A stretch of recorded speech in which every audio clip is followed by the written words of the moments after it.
Hi, this is Mark Littleton, the minister of the Word for the Athens Church of Christ, with today's 3-minute sermon.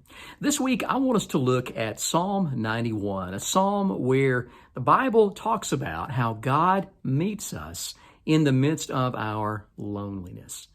You know, under the best of circumstances, all of us struggle with loneliness from time to time. There's the widow or the widower who has lost their spouse, and they will all tell you one of the greatest pains that they experience is the pain of loneliness, just not being able to be alongside that companion they've spent so many years with.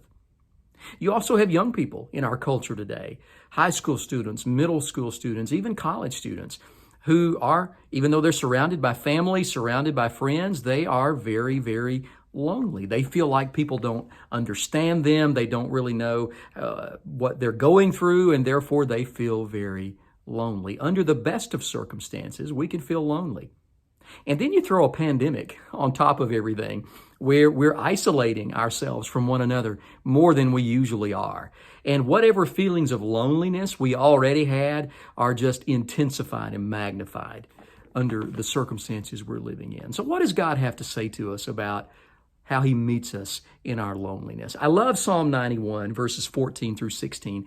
In these 3 verses, God makes some promises to us when it comes to meeting us in our loneliness. Both this week and next week, I want us to explore these promises together.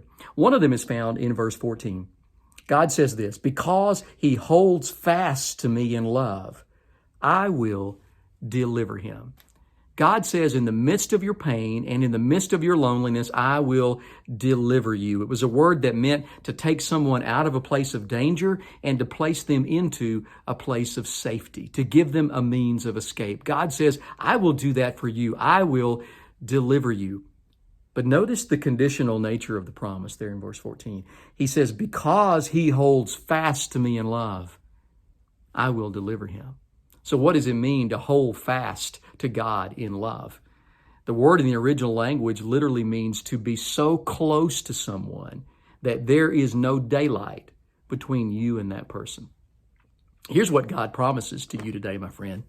When you make it your determination that you're going to be so close to God that nothing can come between you and him, God's promise is he will deliver us in the midst of our pain and in the midst of our loneliness. So my challenge to you today, friend, is how much daylight is there between you and God today?